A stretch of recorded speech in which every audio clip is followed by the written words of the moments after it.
Hello, and welcome to Nonprofit411, where we dive into resources and strategies that help nonprofits not just survive, but truly thrive. I'm Sarah Barton, your host and fundraising advocate. Each episode, we bring you inspiring conversations with experts in fundraising, sustainability, and best practices to equip you with the tools and confidence you need to make a real impact. Fundraising can be overwhelming, but Nonprofit411 is here to help. Grants are just one piece of the puzzle, but an important skill for every nonprofit to have.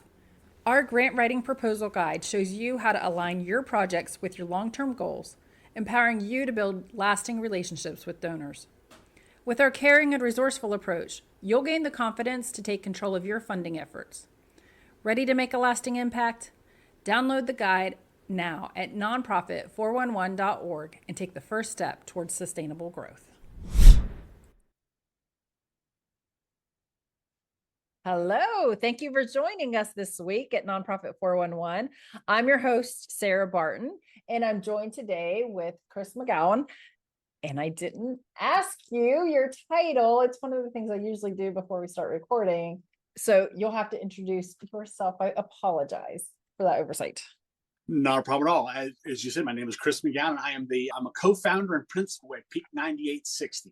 A firm that does fractional plan giving for nonprofits. Thank you.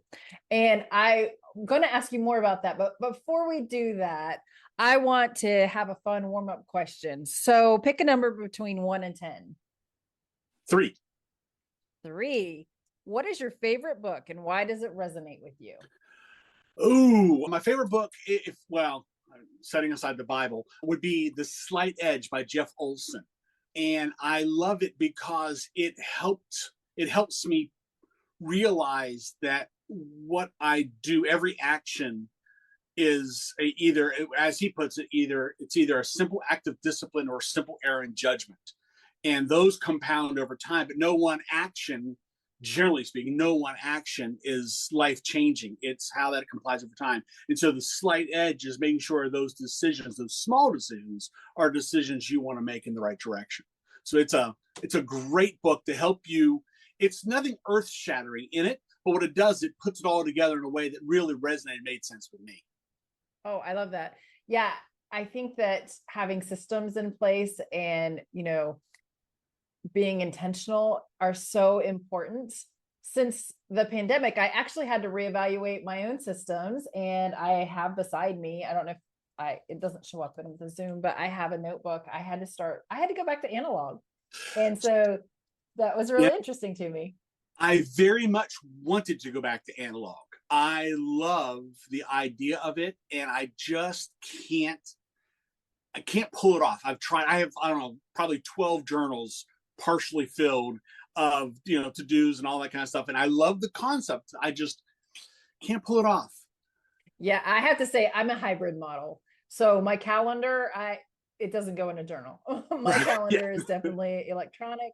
I manage it. I manage like 8 calendars, but I have a rolling to-do list. And that was really life-changing for me, where I make my to-do list. And then at the end of the week, I actually evaluate whether or not the items on the to-do list need to continue to be on the to-do list, and I'll rewrite them in the new week. So that has been something really important to me. But taking notes analog and having a way for me to be able to reference back to them, on meetings like this, I just wrote down The Slight Edge is something that I might want to refer back to.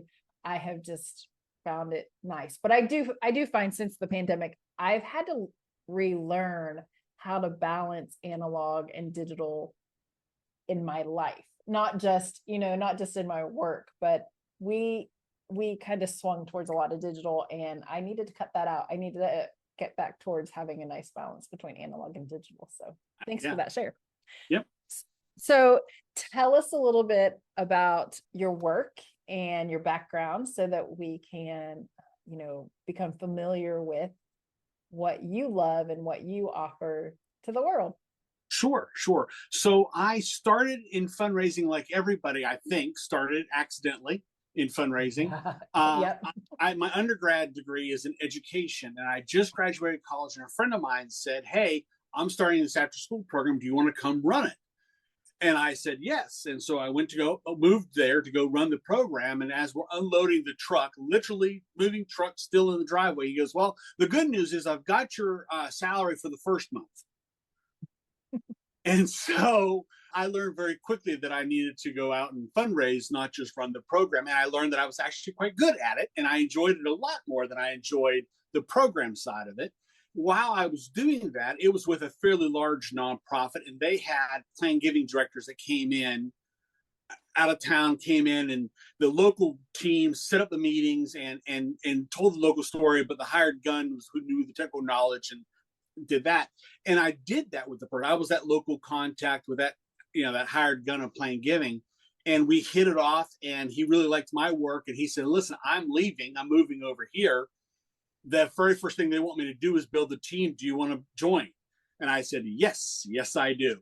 And so I moved with him, and well, not with him, but I moved kind of following him, I guess, and started my journey in planned giving, and fell in love with the intimacy of the relationship with the donors. Yeah, you have the transactional donors who just want the wording, and there's nothing wrong with that. I'm no problem at all. But with so much of it, the relationship with the donor is so intimate, and you know their family, their family stories, the trials and tribulations, what they're trying to accomplish, fix, or avoid with their planning. And it's just so amazing. I absolutely loved it. And as I progressed, and I moved in a position where I had a team of people, then I moved up again where I had a team of people that were over major and planned. And as I got away from that, I became less and less content in my work. And so when I finally retired after a little over 30 years in fundraising, most of it in some element, I wanted to get back to plain giving. And so I started training plain giving, teaching people how to do plain giving. And I think I was successful. I think I had a really good message and a model. But what I was finding is the tyranny of the urgent prevented them from using what they knew, right? So it wasn't a lack of knowledge. It was just simply a matter of, I've got to make sure there's payroll covered.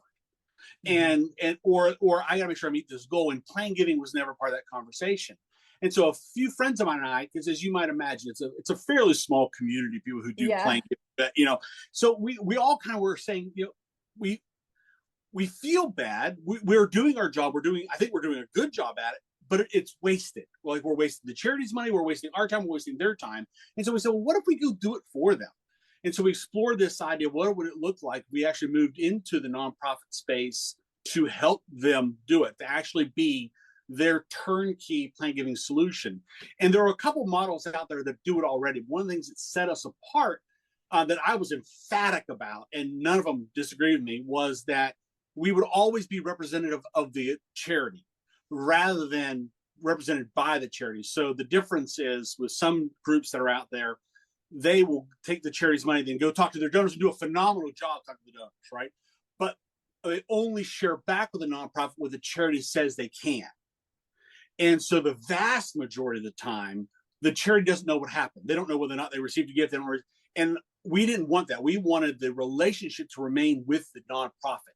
And so when we go out there, we have the same conversations, but they understand we're there from the charity.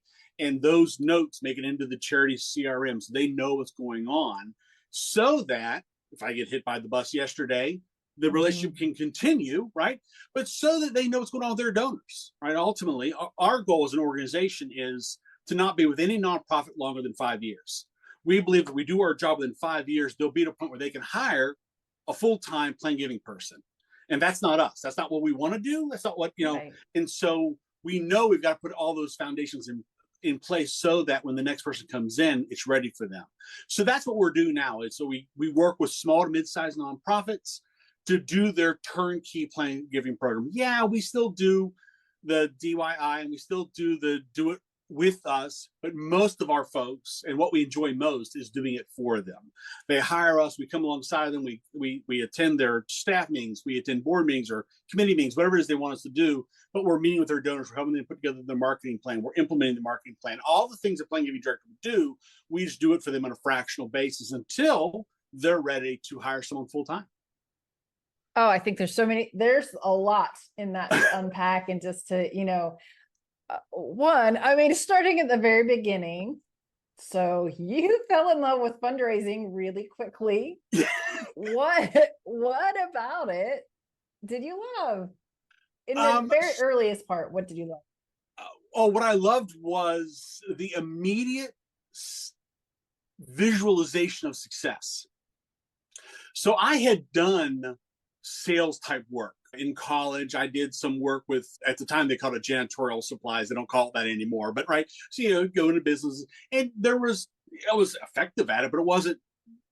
But with this, I could see immediately that both sides of the equation lit up at the win, right? The donor Yeah. was excited, the nonprofit was excited, and I got my salary paid the next month. Right? So it's a win-win-win.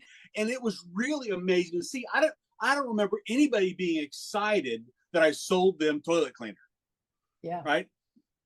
The toilet wasn't excited, the business wasn't excited, even the business I worked for wasn't really excited, right? And it certainly didn't do anything for me except feed my belly, which was great.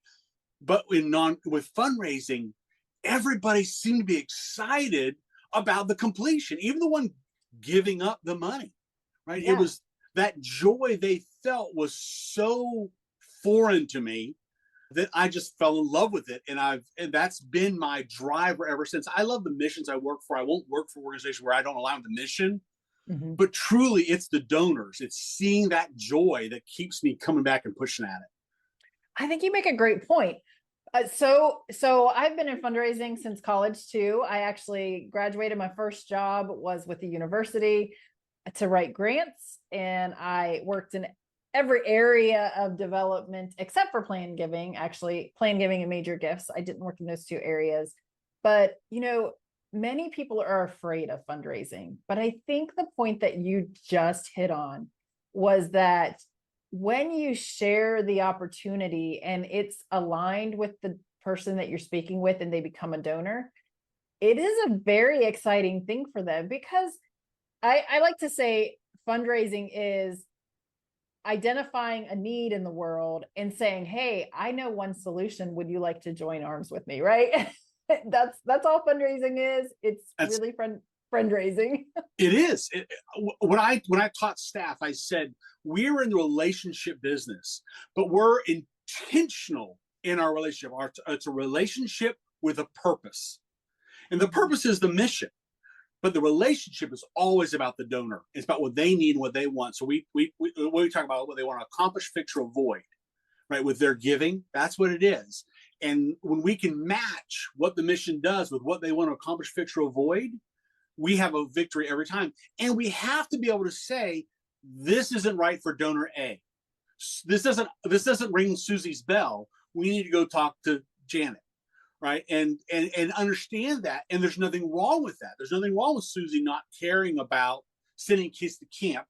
She cares about making sure they have food on the table, right? There's nothing wrong with that. We just have to acknowledge that and know that presenting it to Susie is a waste of our time, energy, and hurts our relationship.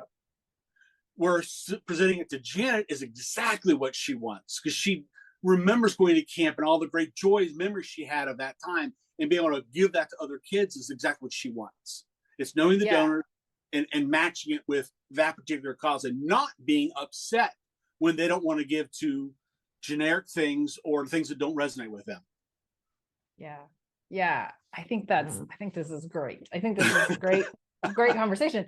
So you said you want to find out what the donor wants to accomplish, fix, or avoid. So I think that's a great formula. Anyone listening, jot that down. Like, you want to remember that. That's a great formula for, I think about, for me as a mom, I have 3 children. I think about making dinner, right? I always say that dinner is phenomenal. It only has to happen once, so they can like it, hate it, or whatever. And we don't ever have to do it again. but over time, I know that one of my kids doesn't prefer to have mushrooms in their food. The other one doesn't prefer to have peppers in their food. And so I'm not going to focus on a meal. If I want to have a special dinner for Abby, I'm not going to put mushrooms in it, because I love Abby and I know that she doesn't particularly like mushrooms. But I kind of think it's the same thing when we think about building that relationship. And if we can reframe fundraising in some of these other ways for individuals who are a little more timid or reserved about fundraising. It can help them recognize like your strength of, loving people and serving people. That's what we do in fundraising. We love people and we serve people in fundraising. And knowing what they love and being able to find those alignments is what we do, because we do care about them, right? We do care about the individuals. Yeah. When I talk to executive directors who don't, I'm not a fundraiser, I want to do fundraising, blah, blah, first of all, they're wrong, but set that aside. I will tell them I can make you a pretty good fundraiser without ever having to ask for money. And that's how you position the story so that they align with that without ever having to say, will you support me? I can give them all the tools to build the story where the donor's going to want to make the gift. Now, I don't believe it's going to be as big of a gift as it would have been if they would have asked. I believe that with all of my heart, but at least we're moving forward, right? Until we can give them to the next step, to see that kind of success and to see if they've never seen the joy of a donor who's fulfilled what they want to accomplish, fix, or avoid through that mission. Once they see that, a lot of times that light clicks and they go, oh yeah, okay, so this isn't fundraising. This is furthering our mission for them and for us. Yeah. Yeah. And I love the idea of helping them. I mean, there's so many great things out here in the nonprofit sector that I didn't know about until I met that nonprofit that loves that thing, right? And so I think oftentimes we make a lot of assumptions about community members and about people in general and what they're going to like and dislike based on what our knowledge or feelings are.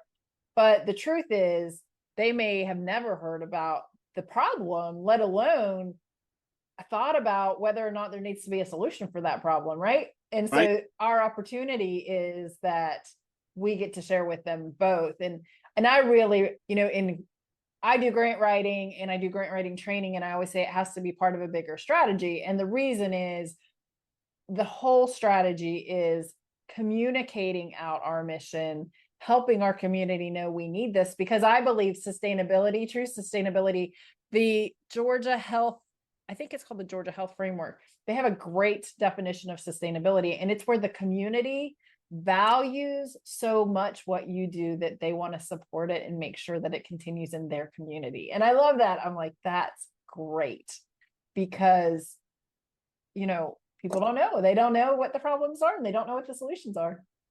And that's one problem. The other problem that I've encountered is donors who think they understand the problem and have it wrong. And that is, we really see that a lot inside the homeless sector.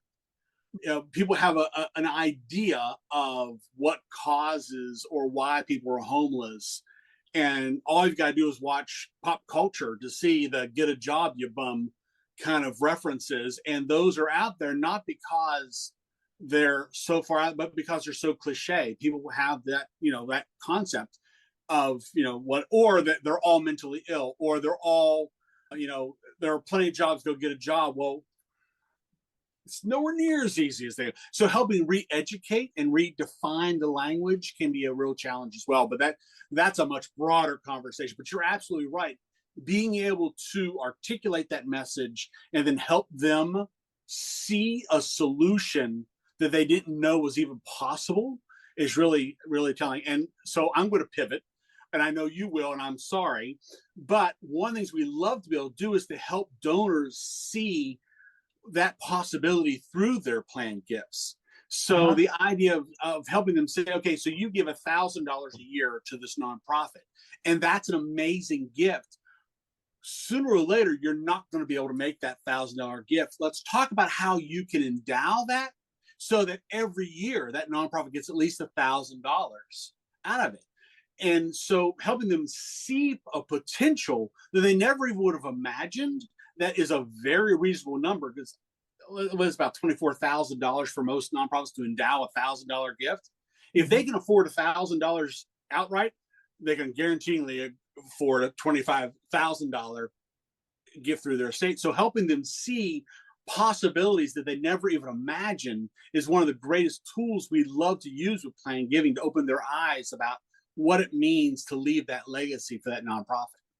Yeah, I'm so glad you pivoted, because I was actually just about to, because I was like, yes, okay. So now that we've talked about the donors and that relationship, so and tell the listeners a little bit about why planned giving is different than collecting, a yearly gift. You kind of touched on it there, but what, what are some amazing things that you've seen out of planned giving and why it matters differently than perhaps a one-time gift, or, even an ongoing gift? Yeah. So I'll give you my top three, and then we go deeper if you want. So number one is when a donor has made a planned gift, it is the greatest expression of love and respect. They're listing your nonprofit in the same legal and financial documents that they did their spouse, their children, and their grandchildren. It just, what higher level can there be? So that's number one. It is such an expression of love and respect that it is just humbling that a donor would do that. So that's number one. Number two is what it does for the relationship between the organization and the organization and the donor moving forward. One of the concerns we hear all the time is, well, I don't want to talk about planned giving because I don't want to impact my annual giving numbers. And I can understand that concern. I really can. I don't want to hurt this year for the hope of a gift in 10 years, right? But what we know, hands down, that not only does it not hurt annual giving, it improves annual giving. So the average long multi-year donors, so only looking at multi-year donors, that's who our planned giving pool is anyway, so not the first years. The average nonprofit has about a 37% churn rate in multi-year donors. Mm-hmm. So about 37% of the time, your long-term donors are going to leave you for whatever reason. Once they've made a planned gift, the churn rate is nearly zero. It is higher than 99% retention rate. Wow. For planned giving donors. So that's number one. So if they've made the emotional commitment to your organization to support you through in the future, they want to make darn sure you're there when it's time. So they're going to continue to support you. And about 60% of the time, they're giving increases. So they were giving $1,000 this year. Next year, they may give $1,200 to $1,500. You'll see the number increase about 60% of the time, which for the average nonprofit is less than 20% that they see donors. So they start with a $100 gift. The chances of that being anything other than a $100 gift for the rest of the life of the donor is next to none, right? Yeah. But we see that. So those are my top three. If I was going to squeeze a fourth in, it's that planned giving truly is possible for donors of any size. Whereas major gifts can only be donors who can make a major gift, right? Mm-hmm. It's just by definition. If they can't do it, then they can't do it. But our mantra has been, what we teach, what we preach, both to the nonprofits and to the donors, is if you have 2 cents, 2 pennies to rub together, it's not just only your right, but it's your obligation to determine where those 2 cents go. Don't burden your family making a decision, and don't rely on the state to make the decision for you. Take the action, make the decision. If it's our nonprofit, great. But regardless, make that decision. And so it's possible for donors of all sizes to have that kind of intimate relationship that isn't possible with other giving avenues, just the sheer volume of donors that are possible. Let's think about. Sorry, I was really intently listening. So you said planned giving is doable for donors of any size. Any size. I really like that. So, and when we speak about planned giving, typically that is a gift. Is it always typically from like a life insurance beneficiary style, or educate me on that? Like, tell me the so different types of planned there giving. is no common definition of planned giving. There's actually a wide variety of definitions. So what I'm going to talk about are gifts that are made today, but not received by the nonprofit till the future. So the number one gift type, 80-something% of all planned gifts are gifts by will. In fact, that's the language we will teach nonprofits to use when talking about planned giving. When you're talking to a donor, you're never going to use the term planned giving. It's a foreign concept. And you find me a donor out there who doesn't think they're planning to make a gift, I'll find you a donor that doesn't care about you, right? So the term planned giving doesn't mean anything. So we always talk about gifts through will. Regardless of where the gift evolves, everybody needs a will. Most people understand what a will is, or at least think they do, and it's easier for people to grasp. So number one. Number two is, as far as volume of gifts go, wills. Number two is gifts of life insurance. So there's a few different ways that happens, including more complex like wealth replacement trust through life insurance. But the most common are listing you as a beneficiary of an IRA, of a life insurance policy, and or transferring ownership of a paid up policy. But the most common is just listing you as a beneficiary in some shape or form. And then your IRA, your retirement assets, listing you as a beneficiary in that. And what we say is the last two, donors can do on their own. They don't have to talk to anybody. They can log in their IRA account and make the addition, or make the change. For wills, a lot of attorneys will do codicils for will they created without any costs or very minimal cost. And so even just doing a codicil that includes you is pretty simple with that. And so there's lots of minutia that goes in behind that we talk about from a marketing standpoint and how to present it and where to put it in your will or on your website and all that kind of stuff. But always lead with gift by will. It's the number one tool. It's the thing everybody can explain. And if they understand what a charitable remainder trust is, they certainly understand what a will is. And they know it's got to get there one to another. And so it's a very easy conversation to start with. Yeah, I like that, gifts by will. I think that is definitely terminology that, it just is really understandable for anyone if they're correct, really new to planned giving, whether they're at the foundation or whether they're a community member or a potential donor, right? Right. So I really like that. I think I recently went to a planned giving event that my financial advisor hosted. It was phenomenal. And one of the things I really valued when they talked about planned giving was just how kind it is to be able to help people understand the ways in which we can benefit our community, after we're gone in those areas that we absolutely love. And the two planned gift speakers, actually, they spoke with such generosity towards individuals who had left legacies, and they both spoke, actually, it was ironic, they had not planned this, but they both spoke of their favorite donor to their foundation, because they were both from community foundations, had given gifts in the early 1900s, and they were really passionate. One was really passionate about women and children, and the other one was really passionate about women's health, I think. So it just happened to be that in this circumstance, both of the donors had similar passions, but two completely different organizations.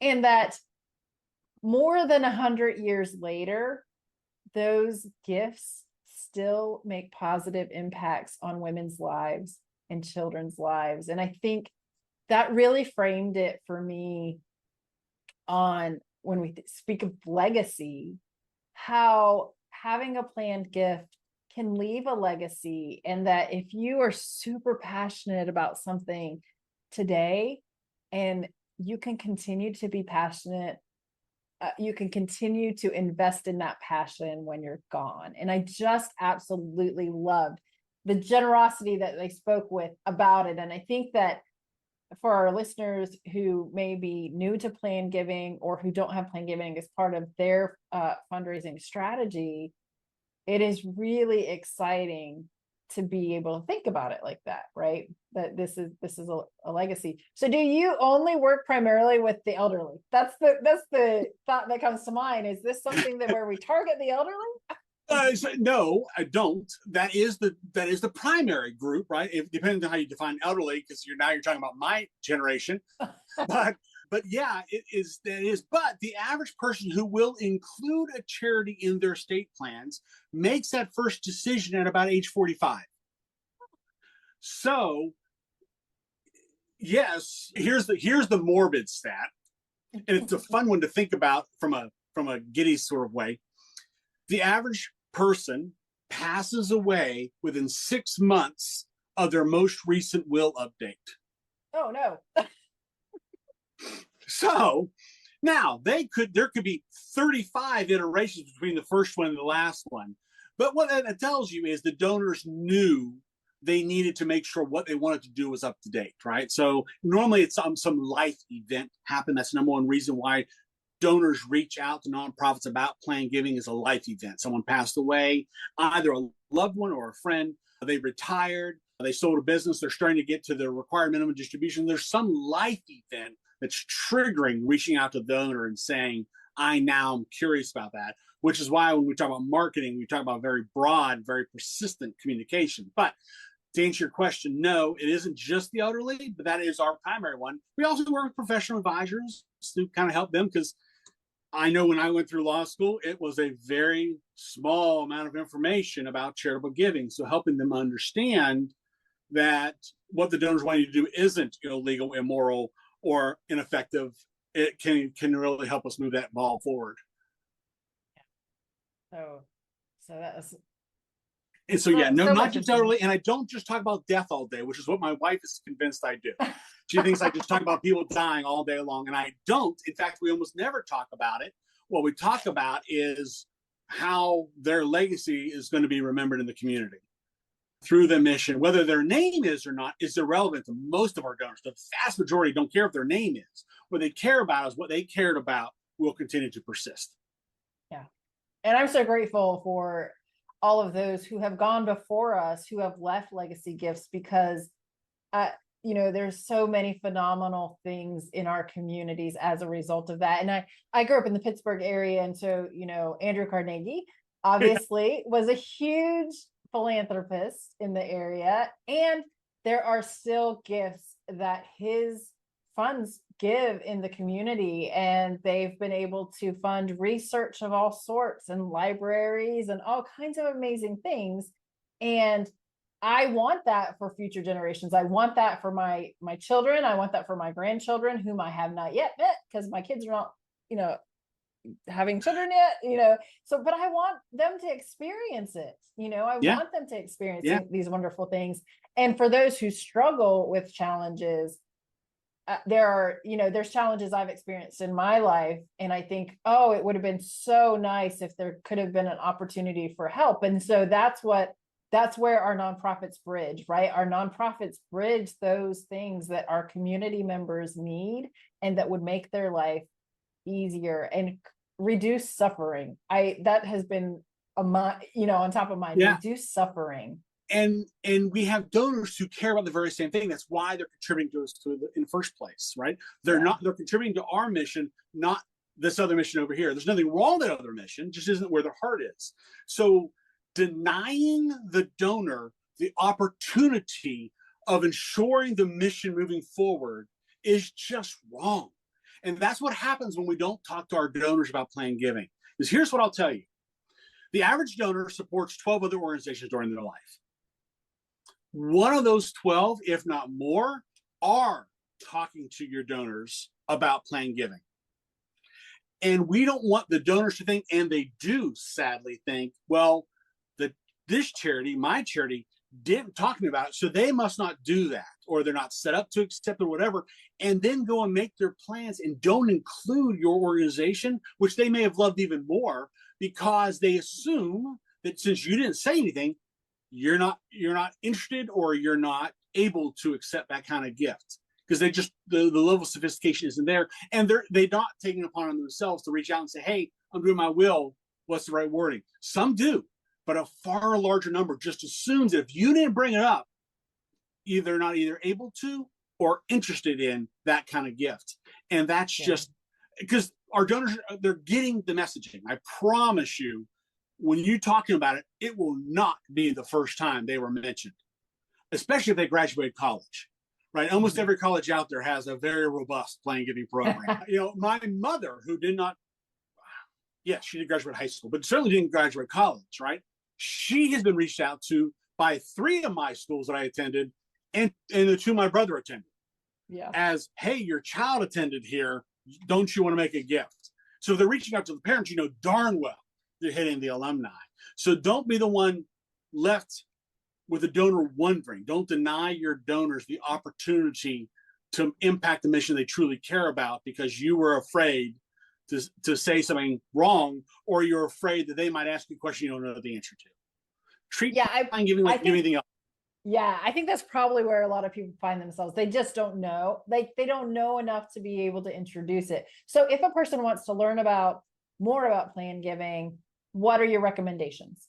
So there's on our website, on the resources page, there's actually a free training. It's about an hour-long training on Plan Giving 101. Just kind of what is it? What does it look like? What does it mean? And we talk a little bit about marketing. The 2 different, we teach a hybrid marketing model. One is those you're intentionally going after. I know I want to go talk to Jane, right? But that's a very small number compared to the far broader marketing where you're encouraging them to raise their hand so that now you know who to go talk to, regardless of their giving size.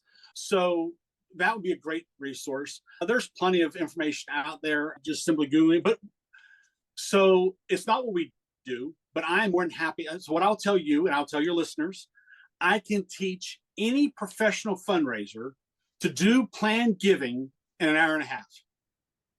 I promise you, if you're a professional fundraiser, I can teach you planned giving in an hour and a half. 92% of the time, you don't need anybody else, because those are the gifts you can gift by will, gift for life insurance, gift for IRA. That's 92% of all planned gifts. The other 8%, we just teach you how to answer the questions. You don't have to know the forward-tier distribution of a charitable manner unit trust. You have to know what is the charity's part and who's your backup, who's your lifeline when a donor asks a question. Because if you go into a meeting and you know who to call, because as a fundraiser, I was asked lots of questions I didn't know the answers to, right? So I had to say, that's a great question. I'm not sure. Let me get back to you. Plan giving is no different, right? Well, I really want to include you. I want to do a charitable gift annuity. Is that something you do? That's a great question. I don't know off the top of my head. Let me get an answer for you and get back to you, right? And then you call your lifeline. What is this? What the heck are they talking about? Yeah. So the industry has done a phenomenal job promoting the smoke and mirrors and mystery of plan giving. They really have. Us plan giving professionals love that. And we love to talk about that one gift that was very, very complex. And they are out there, but it's just rare. It's 8% of the time. It's something other than the big 3 you could do with no training. Yeah. We always like to talk about the unicorns, but it is good to know that generally we're not working with unicorns. Nope. So, all right. So I will post to Peak 9860. How did you get the 9860? Can I ask? So I formed that company years ago. And so when we agreed, I said, well, I've got this company name. And they were, okay, well, let's just use that.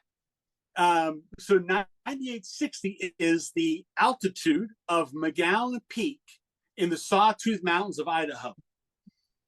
And my name, McGown, is unusual in its spelling. It almost always has an A or an E in it.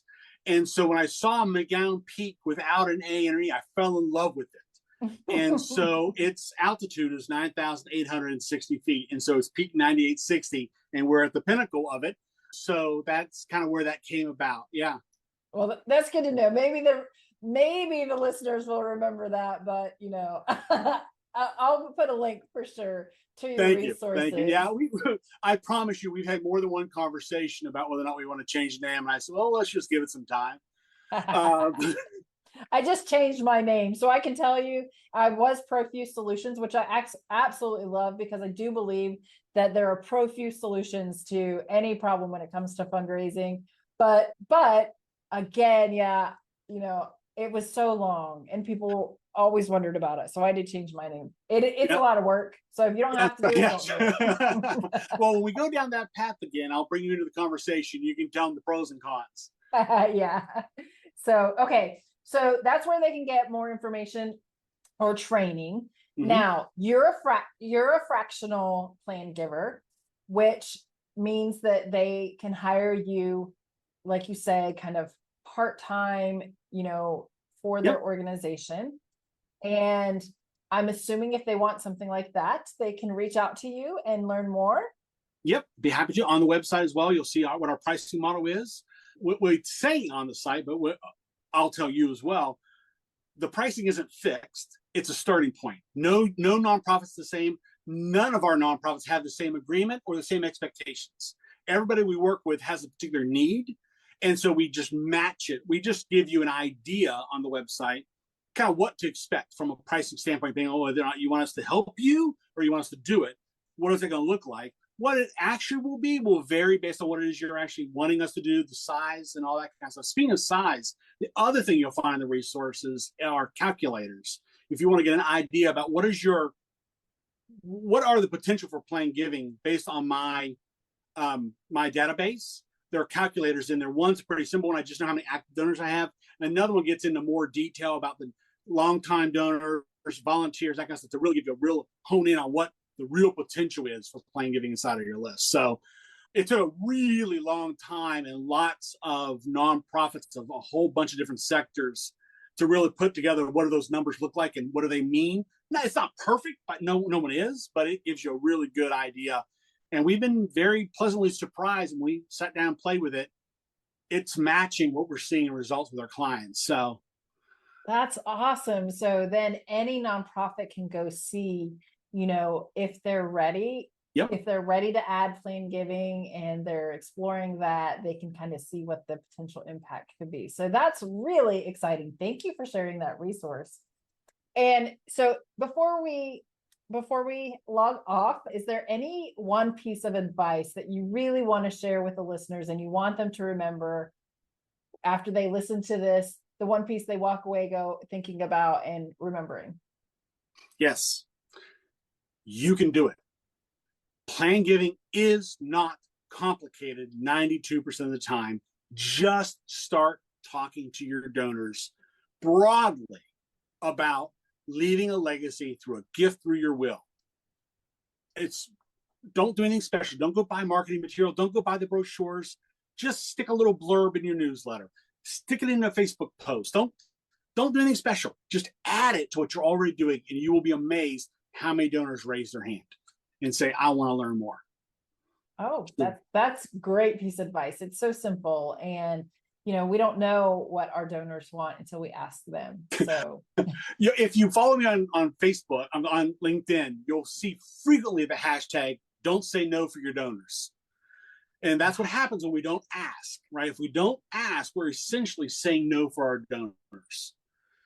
Yes. No, not every donor is going to want to leave a plan gift. Less than 70% of Americans will have a will at the time of their death. So it's not for everybody, but let's not make that decision for them. You talk about it and let them say, yes, I'm interested, and go learn more. And go and talk to them about it. And I know we're running out of time, but I just want to, one of the questions we get all the time is, well, how do I move from a major gift conversation to a plan giving conversation? What does that look like? And I tell them, and I'll tell you, and I'll tell the listeners, this is what I would do, and this is what I did dozens and dozens, if not hundreds of times. As I'm leaving my donor meeting, right? I've had coffee or tea or Sanka. God forbid if I ever drink another cup of Sanka.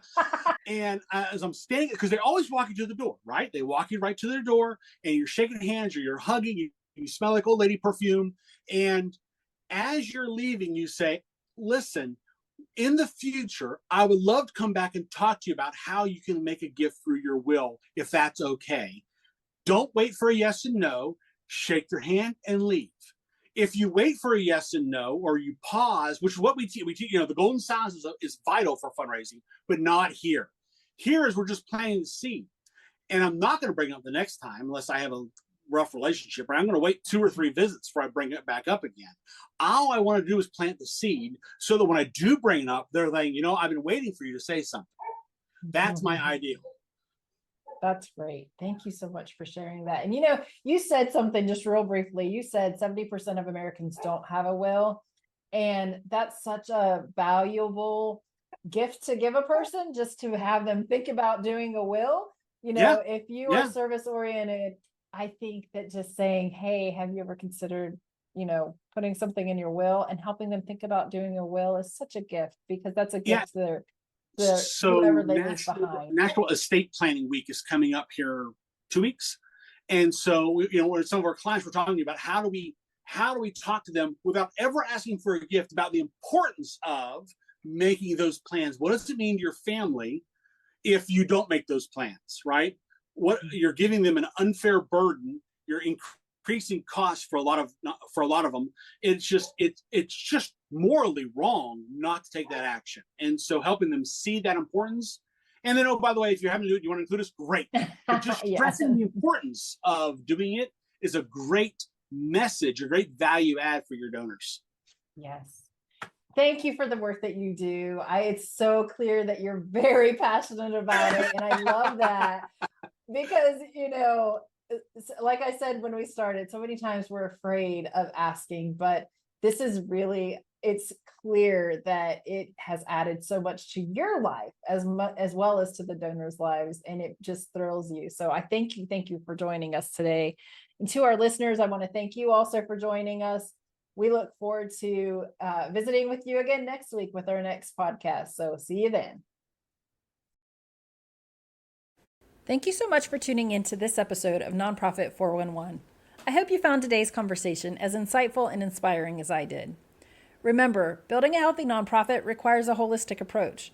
There are many resources available to support your staff, and we're dedicated to helping your organization access what it needs to thrive. One key to creating a thriving organization is a diverse fundraising strategy. While grants are an important part of that strategy, they're just one piece of the overall puzzle. If you're looking to strengthen your grant writing skills as part of this bigger picture, I've got a resource to help you get started. Download my free grant writing guide, packed with practical tips and best practices to help you craft proposals that align with your overall fundraising goals. You'll find the link in the show notes. And as always, if you enjoyed today's episode, please subscribe, leave a review, and share it with your fellow changemakers. Let's work together to build a vibrant nonprofit community. Until next time, keep pushing forward and making a difference.